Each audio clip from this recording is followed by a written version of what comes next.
casting can change everything.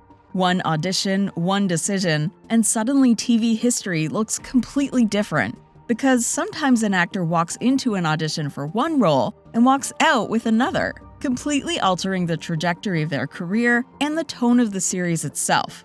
So in this video, we're looking at those casting near misses in the world of sci-fi and fantasy TV. The moments where one decision reshaped entire fictional universes.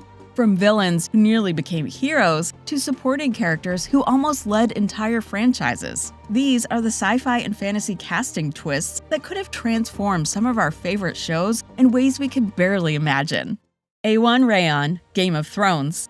Before Iwan Rheon became one of television's most chilling villains, he was almost its brooding hero. Rheon originally auditioned for the role of Jon Snow, the tortured Stark bastard destined for icy greatness. That part ultimately went to Kit Harington, but the casting team clearly saw something special. Instead of sending Rheon home, they brought him back as Ramsay Bolton, and the rest was nightmare fuel history. His performance as Ramsay was so disturbingly charismatic that it reshaped the entire tone of the Northern storyline. It's wild to even imagine him as the noble Jon instead of the sadistic Bolton heir. And he wasn't the only Thrones near miss. Carice Van Houten had wanted to audition for Cersei Lannister, but couldn't due to scheduling conflicts. She later landed the role of Priestess Melisandre, while Cersei became forever linked to Lena Headey. Jensen Ackles, Supernatural.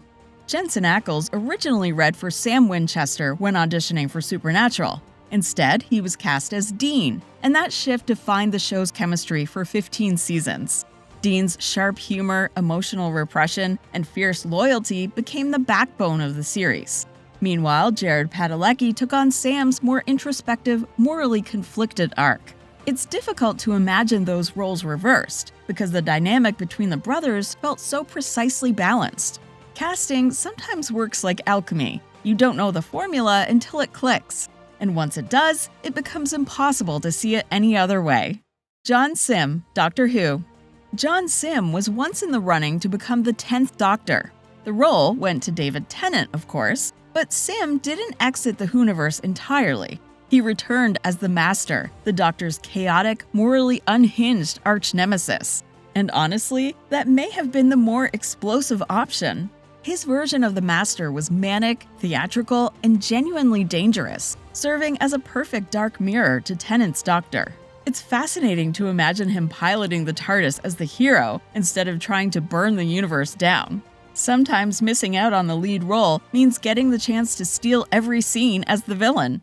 Paul Wesley, The Vampire Diaries. Paul Wesley originally auditioned to play Damon Salvatore, the charismatic, impulsive bad boy. That role ultimately went to Ian Somerhalder, while Wesley was cast as Stefan, the more restrained and brooding Salvatore brother. On paper, that swap might seem subtle, but it completely shaped the emotional architecture of the show. Wesley's controlled intensity made Stefan's internal struggle feel deeply tragic, while Damon's unpredictability fueled the chaos. It's hard to picture those energies reversed.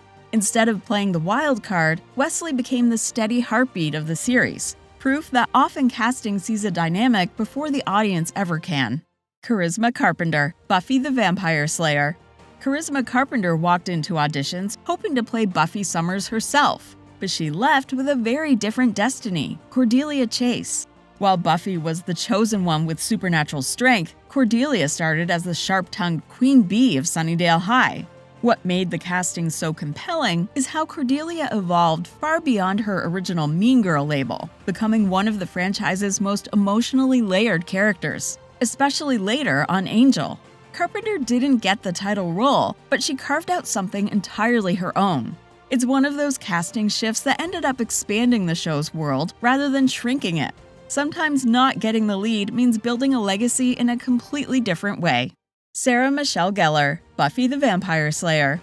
Did you know that Sarah Michelle Gellar originally auditioned for Cordelia, not Buffy?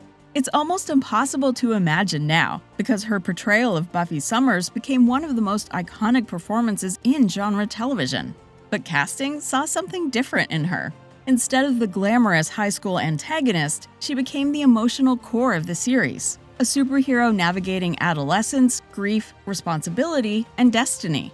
That switch completely defined the tone of the show. Gellar brought vulnerability and strength in equal measure, grounding the supernatural in something painfully human. It's one of those rare casting pivots where you genuinely can't picture it going any other way. Julie Benz, Buffy the Vampire Slayer. Julie Benz also auditioned to be Buffy, and instead became Darla, the seductive and ruthless vampire who helped define the show's early mythology. That casting detour turned into something much bigger when Darla later became central to Angel. And she wasn't alone in missing out on the Slayer role.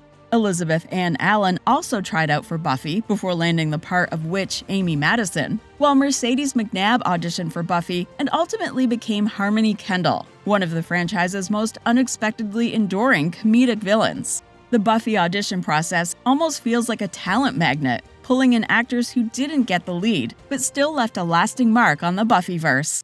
Norman Reedus, The Walking Dead. Norman Reedus originally auditioned to play Merle Dixon, the volatile older brother in The Walking Dead. That role went to Michael Rooker, but Reedus impressed the producers enough that they created Daryl Dixon specifically for him. And Daryl didn't just stick around. He became one of the show's most beloved characters, eventually carrying the franchise into its later years. It's hard to imagine the series without him. The irony is that Daryl didn't even exist in the comics. He was born entirely out of a casting pivot. Every so often, an audition doesn't land the intended role, but ends up reshaping the entire show instead. Alexander Skarsgård, True Blood. Alexander Skarsgård didn't originally have fangs in mind, at least not those fangs. He auditioned to play Bill Compton, the brooding Southern gentleman vampire at the center of True Blood. Stephen Moyer got that role, but Skarsgård landed Eric Northman, and arguably stole the show. Eric's icy charisma, dry humor, and thousand-year-old swagger became one of the series' defining forces. It's tough to picture Skarsgård as the restrained, romantic Bill, when his version of Eric felt so perfectly dangerous and magnetic. Sometimes casting doesn't give an actor what they aim for, it gives them something better. And in this case, the Viking-turned-vampire ended up becoming the fan favorite. Wyatt Russell, The Falcon and the Winter Soldier. Wyatt Russell's very first audition in Hollywood was for Captain America. He didn't get it. That shield famously went to Chris Evans. But years later, Russell entered the Marvel Universe in a very different way, playing John Walker in The Falcon and the Winter Soldier. Instead of embodying the idealized hero, he portrayed the complicated, morally flawed replacement who struggles under the weight of the mantle. This casting twist feels almost poetic. He once auditioned to be the symbol, and eventually played the man crushed by that symbol. In a strange way, it made the arc richer, turning a missed opportunity into layered meta-commentary on legacy and expectation. So those are some of the wildest casting curveballs in sci-fi and fantasy TV. It's strange to think how different some of these shows might have felt if those original roles had worked out. If you know of any other casting near misses that still blow your mind, feel free to share them in the comments. And if you enjoyed this deep dive, a like always helps. You can find more TV breakdowns over at tvshowpilot.com. And don't forget to subscribe to the TV Show Pilot YouTube channel for more looks at the behind-the-scenes moments that shaped our favorite shows.